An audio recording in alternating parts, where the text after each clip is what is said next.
Cup of tea would be good, thanks. Just 1 sugar. Well, fine, considering. I got back into the house today, and that was weird, knowing your people have been there through my things. It's like I've been burgled. I mean, worse, obviously. I don't know. I haven't lived in the cellar yet. They sent a cleaner in. As good as new, he said. But they had to throw some stuff out. Couldn't get the blood out. And I'm still waiting to hear from the coroner so we can get a date set for the funeral. It's going to be a cremation. So, fingerprints? No, no one has been in the last few weeks. We had a plumber come in 3-4 weeks ago. Someone sang with you from the rock. I hoover, I dust every week, maybe less. I once asked Eleanor how often I should dust, and she said, if people ask, tell them you do it once a week, but every few weeks is okay. I think she was just trying to make me feel better. I mean, when I was there, she was hoovering every day, ran an ordered house. You know how that generation is, putting on a brave front. She has secret stashes of cigarettes. Doug doesn't even know she smokes. When I was there, I saw her. She has these sort of porcelain vases, ornamental, next to the Reader's Digest books. Cigarettes inside. And she still has them. I mean, last time I was there, I looked in a vase. There was a fresh pack. I mean, all those years of marriage, and she still has a secret like that.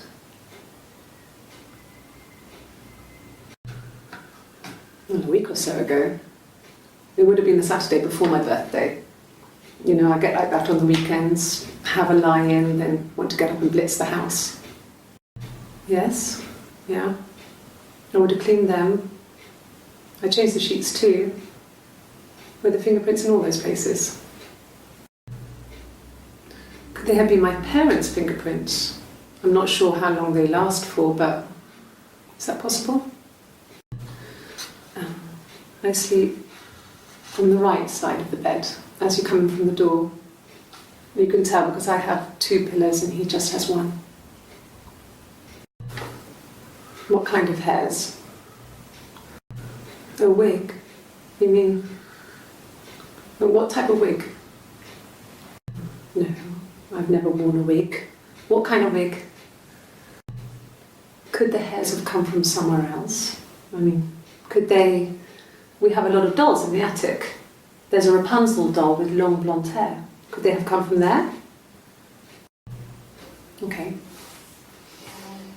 I parked up in the street. It was busy, so I had to park down the end of the road. Walked up, knocked on the door, no answer. I took my keys out of my bag and unlocked the door. The main lock was unlocked. You can tell because the key doesn't turn when you try to turn it to the left. I walked in. Simon's coat wasn't on the peg. I couldn't see his shoes in the shoe rack. I shouted out. I walked straight into the kitchen because he usually sits in there to have a cup of tea and read his paper, but he wasn't there. I touched the kettle, it was cold. I looked quickly in the living room, nothing. So I walked upstairs to the bedroom and he wasn't there. I didn't search for him because it was pretty clear he wasn't there. I had a shower. The phone rang whilst I was in the shower. I didn't answer it. I think it was Eric. Then I was just exhausted. So I lay down on the bed and I fell asleep, though I didn't mean to. I woke up a couple of hours later and I was surprised to see no one in the bed next to me. And then I remembered where I was and what had happened.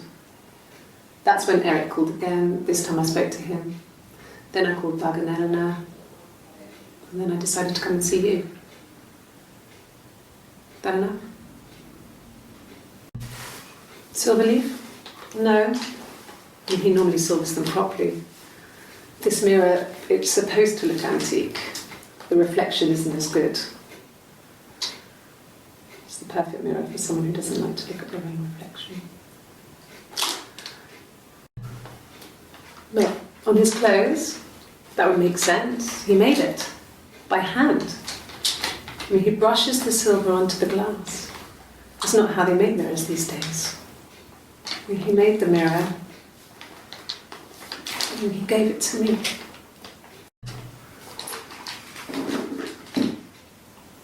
On his throat. How? An affair. Simon wasn't having an affair. Good. Happy. I mean, ups and downs like any couple, I guess, but we've been married for over 10 years. I don't know if anyone really changes. You just become more yourself. Simon was my prince, and that hasn't changed. Really? You're going to ask me about my sex life? I mean, isn't that private? Are you married? How is your sex life? Well, there you go. How many kids? So, our sex life is probably fairly average for a couple after 10 years of marriage. No, I have never been unfaithful. I've never cheated on Simon. No, you're talking to the wrong person if you think I'm some kind of slut. If you think I'm the kind of person that would have had sex with all those guys. I mean, not really. He would go to the pub. He had his drinking buddies there, but no one ever really came back to the house. Sometimes Eric, his boss, and his wife would come over for dinner. That would be us returning the favour. Diana's a really good cook, into her trendy ingredients. And the last time Simon cooked something off MasterChef, he got the recipe off Seifert, and I did my Lloyd Grossman bit, commenting from the sidelines. I had to find fennel from the supermarket. Have you ever eaten fennel? Hurt someone? Yes. But everyone thinks that from time to time, right? You just want to lash out. Well, my friend Eve. I mean, she was a friend from when I was a kid, and she was always more popular with the boys, and I used to hate her for it. I mean, really hate her sometimes. Yes. We'd fight. We fought on the beach once, and I held Eve's head underwater. There was no one else around. It was at the far end of the beach, and I held her head under, and I kept it under. And for a moment, I just wanted to kill her and watch her drown. But that was it. It was just a moment. We made up after. It was a love-hate relationship. A police station. Yeah. When I was young, we ran away on my birthday. Bob Dylan was playing in London, and we thought we could break into his tour bus and have him take us with him. The taxi driver we paid to drop us off. I mean, we'd saved money, pinched a bit here and there to pay for the fare. He was suspicious because we were so young, so he told the police. So they came and picked us up and took me back to Portsmouth. My mum picked me up from the station. But I blamed everything on my friend Eve, so my parents let me off. Maybe a fresh cup of tea?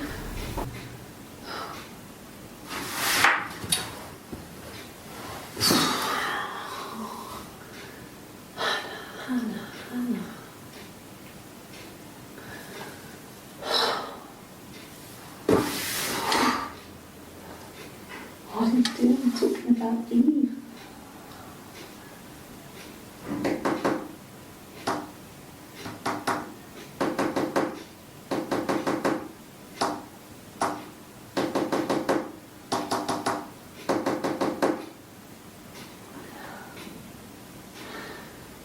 Poor Simon.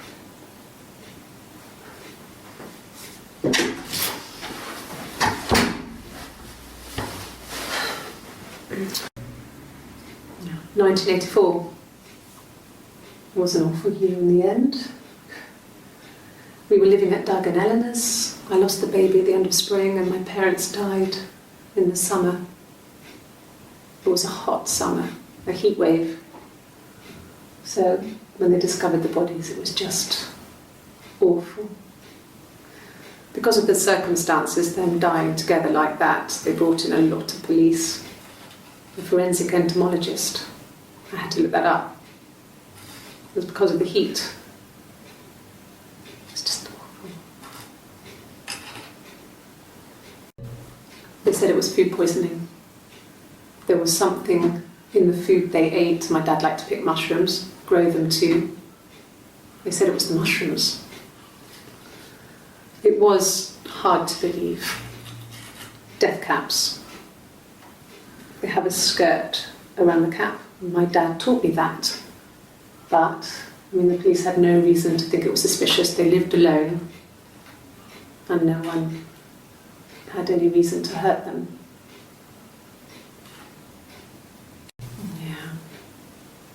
They'd gone to bed feeling ill, thinking it was flu or something.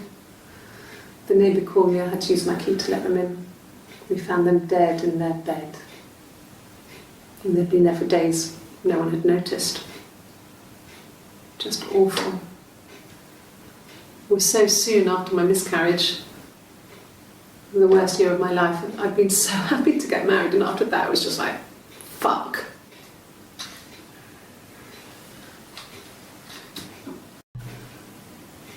Yeah. I was infertile. Thought I was. They told me I was infertile after the miscarriage because of complications. I would have been a good mother. I was young, but I would have been a good mother. She was a girl, by the way, the baby. We were going to call her Sarah. Simon wanted to call her Ava after his nana, but I didn't want her to have a symmetrical name. That's all that matters, really, the baby. Simon's dead, but the baby, that's how he will live on. Our baby. No, Simon didn't play guitar. He wasn't very musical. He liked to listen, but he was tone deaf. Yes, yeah, it's my guitar.